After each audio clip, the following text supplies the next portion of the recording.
আসসালামু আলাইকুম সবাইকে বিসিএস ফ্রন্টারের পক্ষ থেকে শুভেচ্ছা। আজকে হচ্ছে শুক্রবার 17 অক্টোবর 2025। আমরা পড়ছি প্রথম আলো।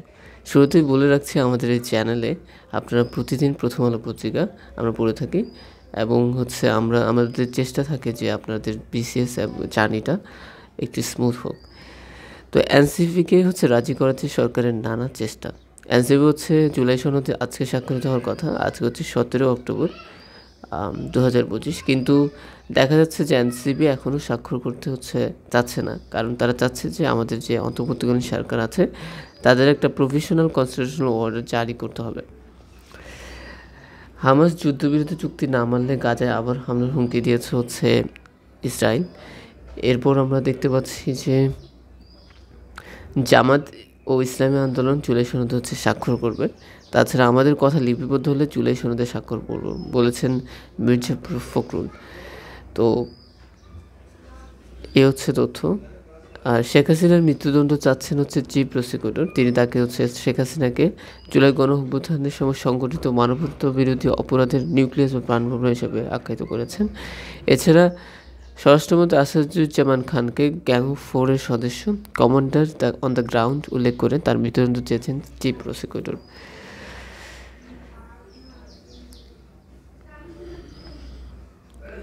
আজকের এটা একটি গুরুত্বপূর্ণ কলাম, সেটা হচ্ছে নৈতিক মানদণ্ডে বাংলাদেশের আমলাতন্ত্রের অবস্থান কোথায়। তো এ নিয়ে লিখেছেন নুরুল হুদা সাকিব ও মোহাম্মদ মাহফুজুর রহমান। তো আমাদের যে প্রশাসন তা ধীরে ধীরে একটি দলীয় আনুগত্য নির্ভর কাঠামোতে পরিণত হয়েছে। এখানে পেশাগত দক্ষতা নয়, বরং রাজনৈতিক ঘনিষ্ঠতাই সাফল্যের পূর্বশর্ত। অপেক্ষাকৃত দুর্বল কর্মকর্তা ও কর্মচারীর বিরুদ্ধে শাস্তিমূলক ব্যবস্থা নিলেও প্রভাবশালী কোনো ব্যক্তি বা মহলের বিরুদ্ধে পদক্ষেপ দৃশ্যমান নয়। তো কিছু সমস্যা আছে আমাদের যে আমলাতন্ত্রের কাঠামোতে, যেমন এখানে যারা কর্মকর্তা আছেন তারা বুঝে রাজনৈতিক স্বার্থটাই অধিক গুরুত্বপূর্ণ, ব্যক্তি স্বার্থই মুখ্য, জনস্বার্থ নয়। রাজনৈতিক পৃষ্ঠপোষকতার জলে স্বচ্ছতা ও নেতৃত্বের সংকট। তারপর নৈতিকতার পথে ফেরা, মানে আমাদের যে প্রশাসন আছে তা নিরপেক্ষভাবে কোনো কার্যক্রম কিন্তু তারা করতে পারে না। তাদের তাদের যে আমাদের যে কাঠামো এটি কিছুটা দলীয় মনোপলিতে পরিণত হয়েছে।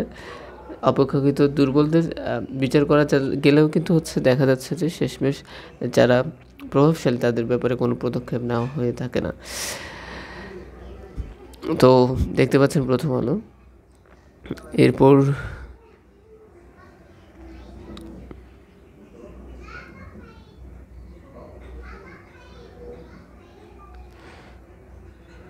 আচ্ছা, এটা যে জুলাই সনদের ভূত এবং ভবিষ্যৎ নিয়ে একটি কলাম লিখেছেন মহিউদ্দিন আহমেদ। আচ্ছা, এখানে বিষয় যে এটা গুরুত্বপূর্ণ কলাম। এখানে অনেকগুলো তথ্য আছে যে 1215 সালের 15 জুন একটি দলিল স্বাক্ষরিত হয়েছে ইংল্যান্ডের রাজা। এই দলিলটার নাম কি জানেন আপনি? এই দলিলটা নিয়ে প্রশ্ন আসে থাকে, সেটা ম্যাগনা কার্টা। এই দলিলটার নাম ম্যাগনা কার্টা এবং এটি স্বাক্ষরিত হয় 1215 সালের 15 জুন। তারপর 1776 সালের 4 জুলাই যুক্তরাষ্ট্রের স্বাধীনতার ঘোষণাপত্র গৃহীত হয় এবং এই 4 জুলাই যুক্তরাষ্ট্রের ইন্ডিপেন্ডেন্স ডে। তাছাড়া আরেকটি গুরুত্বপূর্ণ তথ্য আমাদের যে স্বাধীনতা ঘোষণাপত্র এটি প্রথম পাঠ করা হয়েছে 1971 সালের 17 এপ্রিল। তো জুলাই সনদ দিয়ে আমাদের যে জুলাই সনদ 84টি সংস্কার প্রস্তাব আছে এবং যার মধ্যে 47টি সংবিধান সম্পর্কিত, এগুলো করবে নির্বাচিত সংসদ। তো বোঝা যাচ্ছে যে জুলাই সনদের খসড়া অলরেডি রাজনৈতিক দলগুলোর কাছে পাঠানো হয়েছে 14 অক্টোবর, কিন্তু আজকে স্বাক্ষরিত হওয়ার কথা। এবং যদি একটা কনস্টিটিউশনাল অর্ডার বা প্রফেশন রাজনৈতিক দলগুলো ক্ষমতায় যাওয়ার পর যদি নির্বাচিত সংসদ মনে করে যে না জুলাই সনদকে স্বীকৃতি দেওয়া হবে যেভাবে তারা প্রতিশ্রুতিবদ্ধ হয়েছে, তবেই কিন্তু আসলে জুলাই সনদ তার গণতন্ত্র উত্তরণে দেশটাকে সহায়তা করবে। আচ্ছা, এরপর একটা কলাম দেখতে পাচ্ছি যে ট্রাম্পের প্রক্সি যুদ্ধ ঈশ্বরের ইচ্ছা। এখানে কলামে বলছে যে ট্রাম্প কিন্তু কোনো ধর্মীয় মিশনারি নন, তিনি একজন ব্যবসায়ী। তার কাছে ভূখণ্ড মানে শুধু বস্তুগত সম্পদ, যা আমেরিকার মর্যাদা সম্পদ বাড়ায় এবং ব্যক্তিগত ধর্মীয় উন্মতা যতই কম হোক তার ইভেঞ্জেলিক্যাল খ্রিস্টান সম্প্রদায় তাকে শতভাগ সহযোগিতা করে। এরপর যে তথ্যগুলো গুরুত্বপূর্ণ মনে হয়েছে সেটি আমরা দেখতে যাচ্ছি। আম, এটা রিসেন্টলি হচ্ছে পেরুতে হচ্ছে জেনজি বিপ্লব হয়েছে এবং পেরুর হচ্ছে প্রেসিডেন্ট হচ্ছে দিনা বলুয়ার্তে হচ্ছে ক্ষমতাচ্যুত হন। তো জেনজি বিপ্লবটা আসলে পুরো পৃথিবীটাকে একদম হচ্ছে একটা অন্যরকম একটা পর্যায়ে নিয়ে যাচ্ছে, যে পৃথিবীর প্রত্যেকটা দেশে কিন্তু এখন সরকার দেখা যাচ্ছে যে চেঞ্জ হচ্ছে। আচ্ছা, ট্রাম্প এবং পুতিনের হচ্ছে ফোন আলাপ হয়েছে এবং আশা করা যাচ্ছে হাঙ্গেরিতে হবে বৈঠক। আচ্ছা, ট্রাম্পের সঙ্গে বৈঠক করতে হোয়াইট হাউসে যাওয়ার কথা ইউক্রেনের প্রেসিডেন্ট ভলোদিমির জেলেনস্কি। এতে যুক্তরাষ্ট্রের তৈরি টমহক ক্ষেপণাস্ত্র সরবরাহ ট্রাম্পকে রাজি করানোর চেষ্টা করতে পারেন তিনি। তো যুক্তরাষ্ট্র অলরেডি বলেছে যে তারা টমহক ক্ষেপণাস্ত্র দিবে, যেটা একটি দূরপাল্লার অস্ত্র।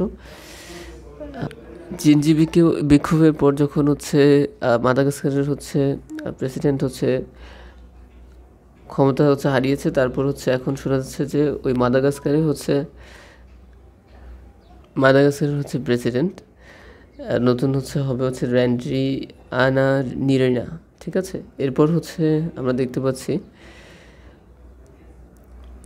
সো নেপালে রিসেন্টলি হচ্ছে জেনজি বিপ্লব হয়েছে এবং অন্তর্বর্তীকালীন সরকার হিসেবে গঠিত প্রথম নারী অন্তর্বর্তীকালীন সরকার পেয়েছে, সেটা হচ্ছে সুশীলা কার্কি, ঠিক আছে, কিন্তু ওনাকে নিয়ে টুইট করা হয়েছে।